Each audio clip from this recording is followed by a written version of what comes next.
Hi guys, for today's video nga pala, gugutumin ko muna ulit kayo. Dahil nga ngayong araw nagluto tayo ng sahog na may konting munggo. Hay nako, kung ako sa'yo, isi-share ko na to para pag napanood ng nanay or tatay mo, ipagluto ka na kinabukasan. Tsaka nyo ngayong papartneran ng dinahing na bangus na binabad sa suka at maraming bawang. Sigurado, pati kaldero ng kapitbahay, taob. Hi guys, ngayong araw araw ng linggo. Wala nga akong pasok ngayon kaya yan, medyo late na nga ako nagising. Pagkagising ko nagising na silang lahat, ako lang talaga yung pinakahuling bumangon. Time check nga guys, ayan, alas 11 na nga ako mahigit nagising na ito. Bale yan, gising na nga rin si Seichi guys, maaga pa nga lang, nagkakalat na yan Si Ate Saori naman nandito pa rin sa tabi ko, naglalaro sa iPad. Medyo maaga nga rin pala nagising sila Mami Cherry, kaya nga daw si Bocho guys, na paikot-ikot lang dyan sa higaan simula nung gumising.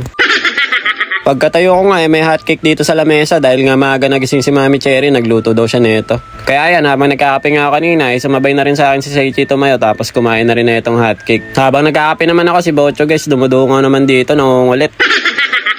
Pagkatapos ko nga magkape, binalawan ko na nga itong munggo tapos pinakuluan ko na rin. Habang pinapalambot naman natin yung munggo guys, naghiwa na nga ako ng mga sangkap na gagamitin natin sa pagluluto ng munggo. Ito lang naman kasi nagpapatagal dito guys ang paghihiwa dahil nga pag natapos mo na to, mabilis na lang magluto. Ito nga pala yung mga nakalagay sa udeng guys, yung may kasamang soup. Mukha naman kasi siyang kikiam kaya pwede na rin to ipansahog. Tapos ito naman baboy guys, mga 1/4 lang ata to kasi pwede naman yung konti lang kasi pansasahog lang naman natin. Pagkatapos ko nga hiwain yung mga gagamitin natin, ito malambot na nga rin yung munggo. Lumabas pala ako sandali guys kasi kahapon nakalimutan ko bumili ng spinach na ipanghalo natin sa munggo.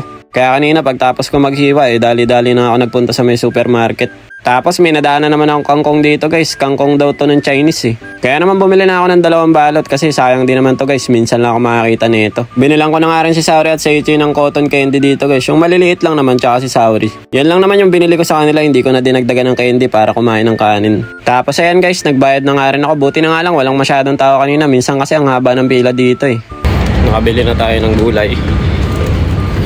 Pwede na tayo magluto ng munggo. Pagka-uwi ko nga sa bahay, nandito pa rin sila sa kwarto. Si Bochog nga, pumupodrip na naman Baka Bochog yan. Nagpainit na nga pala ako ng kawali guys dahil itong munggo natin ready to cook na yan. Inuna ko muna pirituin tong baboy natin. Pinirito ko lang siya ng malutong ng konti tapos sinet aside ko na rin. Tapos sinunod ko naman tong parang kikiam natin guys. Pinirito ko nga lang sandalian yung maluto lang siya ng konti.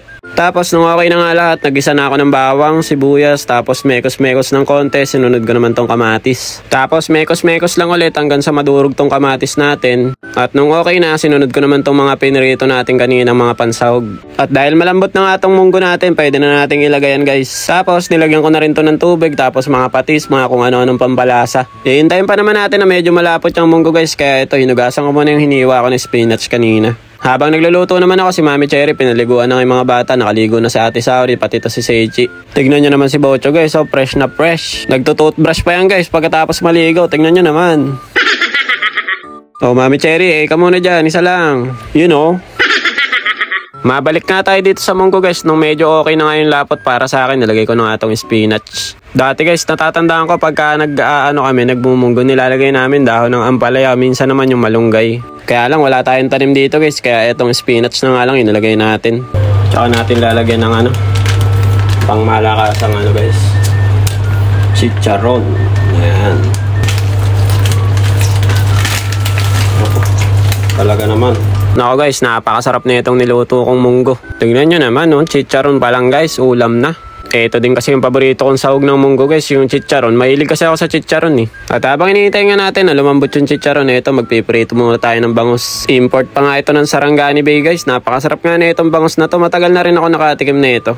Ang sarap din kasi ng pagkakababad na ito sa suka na maraming bawang. Tapos meron pa nga itong isang flavor guys, yung spicy flavor. Maraming sili din sa ibabaw. Kaya lang hindi ko makain si Mami Cherry ng maanghang, kaya yung plain na lang yung binili ko Tignan natin ito guys. Okay na.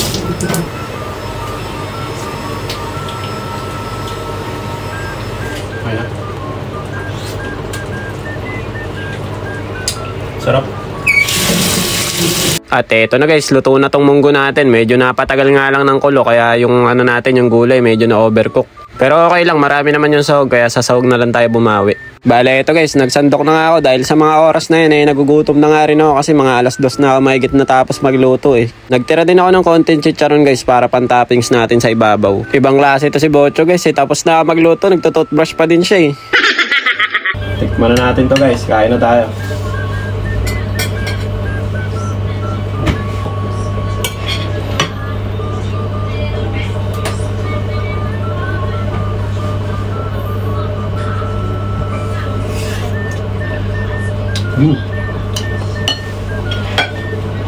Sarap.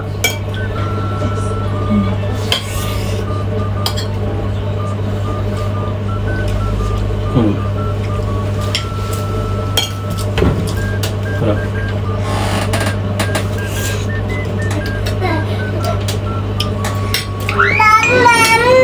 So guys, meron din tayong bangus. Meron din bangus.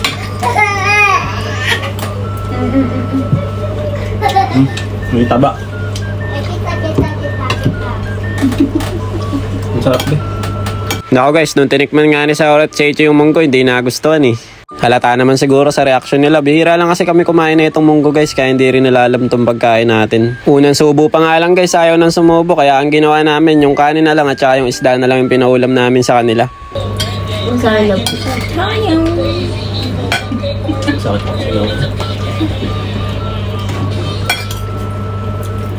Hindi siya matnik. Hindi ah. Ang sarap ng bangus guys ah. Yung taba. Kaya yung taba. Huh? Hindi ka nga pala kumakain ng taba ng bangus.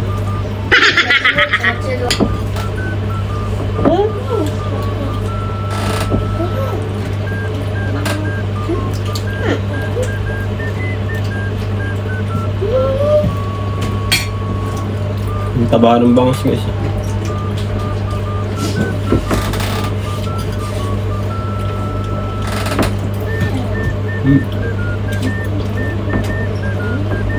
Pagkatapos naman namin kumain guys, nandito lang kami sa may kwarto dahil nga ngayon yung panahon guys ay sobrang init. Kaya yan, nagkulong lang kami dito sa kwarto kasi dito lang may aircon sa amin sa loob ng kwarto.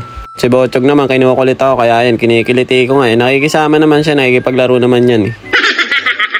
Tapos ayan, pagkatapos ni Kuya Seichi kumain, siya naman yung inantok, siya naman yung nakatulog. Si Bochog pala guys, ganito yung gusto niyan, yung nilalaro siya, yung inahagis-hagis siya sa itaas. Kaya nga lang guys, dahil nga mapayat ako, bilis ko rin mga awit kasi ang payat ko lang, tapos ang taba-taba niya eh. Kaya nga pag hinahagis-hagis ko yan sa taas guys, hindi rin ako makatagal kaya binababa ko rin kagad. Ang bilis talaga ng panahon eh, no? Dati itlog pa lang to si Bochog, ngayon eh, konti na lang guys, lalakad na to eh. So paano guys, hanggang dito na lang muna. Kita-kits na lang ulit tayo next video. Diyan eh, mata ne. Arigatou gozaimasu. Ngek ngek ngek. Bye bye.